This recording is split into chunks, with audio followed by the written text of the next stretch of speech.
Commanders Nation, what's going on?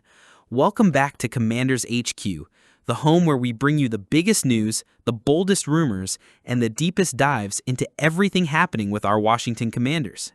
This team is pushing every single day to get better, to perfect the little things, and to build toward the kind of success that this fan base deserves. And let me tell you, today's story is a major one. Before we get started, do me a huge favor. Hit that like button right now to support the channel. It really helps us grow and lets us keep bringing you daily updates straight from Burgundy and Gold Nation.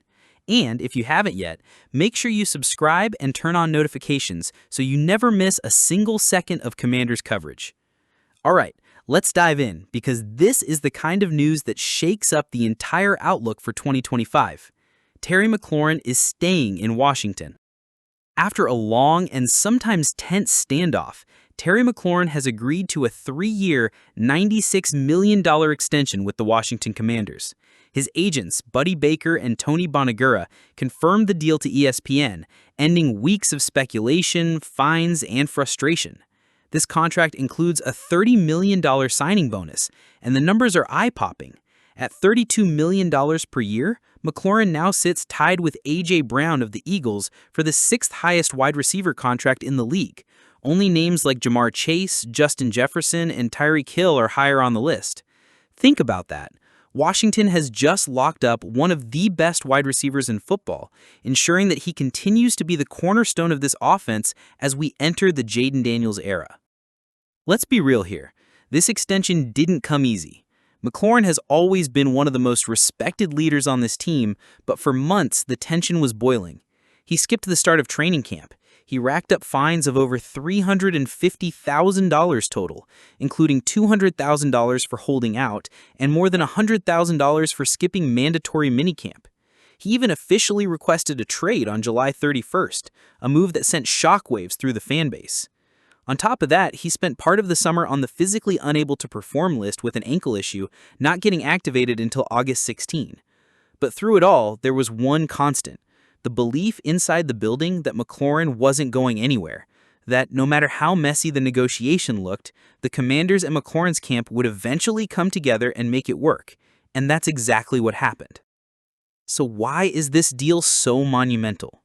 First off, stability. Jayden Daniels now knows he has a proven, reliable superstar target locked in for years to come. For a rookie quarterback, that's priceless. Second, culture. This front office and new ownership under Josh Harris have emphasized rewarding core players who embody what this team is about, and McLaurin is the definition of that.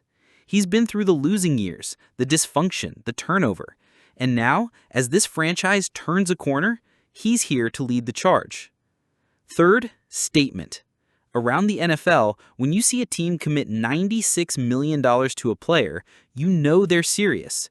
You know they're not just rebuilding, they're building to win right now. And let's not forget why Terry McLaurin is worth every penny. Last season alone, he caught 82 passes for 1,096 yards and 13 touchdowns, a career high in scoring. Over his career, he's amassed 460 receptions, 6,379 yards, and 38 touchdowns in 97 games since being drafted in the 3rd round back in 2019.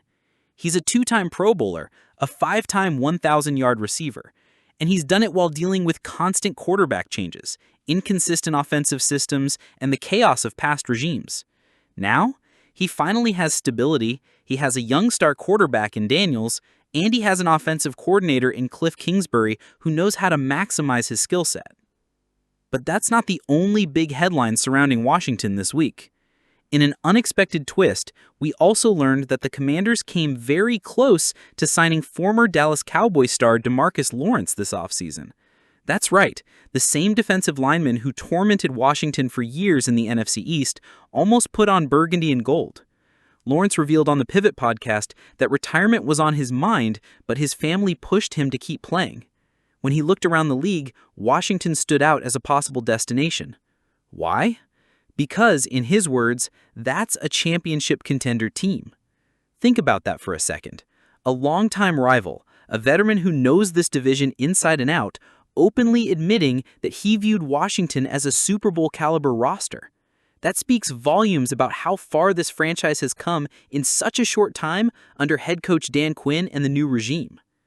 Ultimately, Lawrence chose Seattle instead, saying he didn't want to just hop on a bandwagon. He wanted to be needed, not just added. But his comments highlight something even bigger.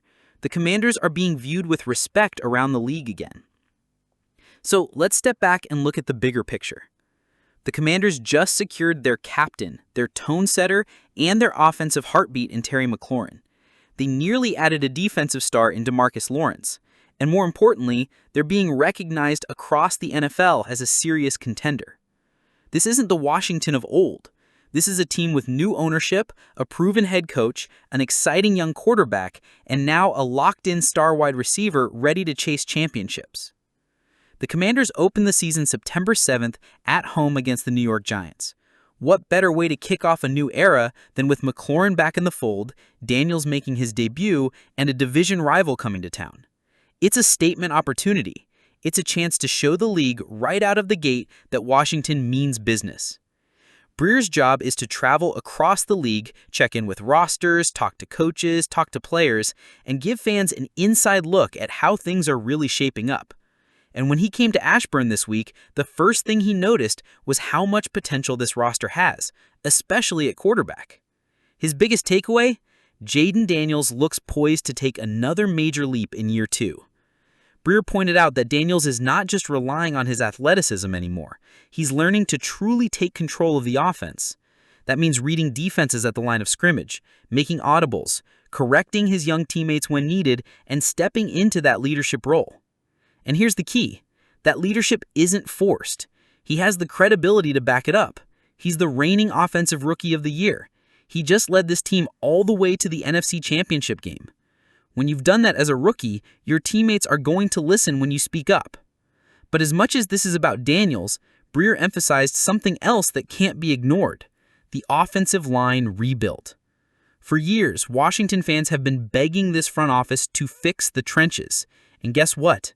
They finally did it. The centerpiece, of course, is Laremy Tunsil. The Commanders pulled off a blockbuster trade with Houston to bring him in. It cost them a haul: a 2025 third, a 2025 seventh, a 2026 second, and a 2026 fourth-round pick. But in return, they got Tunsil and a fourth-round pick. Most importantly, they got one of the best left tackles in football. Tunsil's a 5-time Pro Bowler, including each of the last 3 seasons, and Breer made it clear. He looks exactly like the dominant pass protector Washington hoped he'd be. Having him anchoring the blind side gives Daniels the kind of security every young quarterback dreams of. And it doesn't stop there. The Commanders also spent their first-round pick in the 2025 NFL Draft on Josh Conerly Jr., the standout from Oregon. Conerly was a 2-year starter at left tackle in college, but in Washington, he's sliding over to the right side. According to Breer, the team has been blown away by how quickly he's adapted. Internally, they believe he's going to be a long-term star. That move also allowed Brandon Colin to shift back inside, where he's more comfortable. Add in the return of Sam Cosmi, and suddenly this line, which was once a weakness, might actually be a strength. Think about that. For years, Washington quarterbacks were running for their lives. Now, Daniels might have one of the most secure pockets in the NFC. Breer didn't just stop at the offense, he also gave props to the defense, specifically the secondary. Remember, this was a group that got a lot of criticism last year. At times they were inconsistent, but now, under Joe Witt Jr. and with a full offseason of growth, the defensive backs are looking sharper, more confident, and more disciplined. That's huge because if the Commanders want to make another playoff run, it's going to take both sides of the ball rising to the occasion. Now back to Daniels, because this is the heart of the story. Breer emphasized that Daniels' growth isn't just physical, it's mental. He's starting to make the offense his own. That's a big deal. We all know he can take off and make plays with his legs. We all know he can throw darts downfield. But when a quarterback reaches the point where he's in total command, when he can diagnose defenses, get teammates aligned, and lead with his voice, that's when good quarterbacks become great quarterbacks. And that's exactly the direction Daniels is heading. Inside the building, there's a real belief that Daniels has everything he needs to become a superstar. He's got the weapons, Terry McLaurin locked in with a new deal, Deebo Samuel, Luke McCaffrey, Ben Sinnott. He's got the offensive line with Tunsil, Conerly, Coleman, and Cosmi. He's got the coaching staff, with Cliff Kingsbury designing an offense tailored to his strengths. It's all right there for him. So what does all this mean for Commanders fans? It means 2025 has the potential to be even better than 2024. Last year, Daniels took the league by storm. He surprised opponents with his poise, his playmaking, and his toughness. This year, the league won't be caught off guard, but that doesn't mean they can stop him, because now he's surrounded by protection, he's surrounded by weapons, and he's taking his game to the next level mentally. That's the formula for a true breakout. That's the formula for a quarterback who can lead not just a playoff run, but a championship run. Commanders Nation, here's the bottom line. This week might go down as one of the most important in recent franchise history. Terry McLaurin is staying home with a $96 million extension, a bitter contract standoff is over, and, at the same time, respected veterans across the league are acknowledging that Washington is a contender again. The Burgundy and Gold are building something real, and McLaurin, our captain, our leader, our consistent superstar, is going to be at the heart of it. But I want to hear from you. Do you think this deal was the right move? Are you confident that McLaurin and Daniels will become one of the NFL's top QB wide receiver duos? And what do you make of Demarcus Lawrence's comments? Is Washington truly a championship contender already? Drop your thoughts in the comments below. I'll be reading every single one. And don't forget, smash that like button, subscribe to Commanders HQ, and turn on notifications so you never miss any updates on your team. Commanders Nation, the future is here. McLaurin is locked in, Daniels is ready, and the road to glory starts now.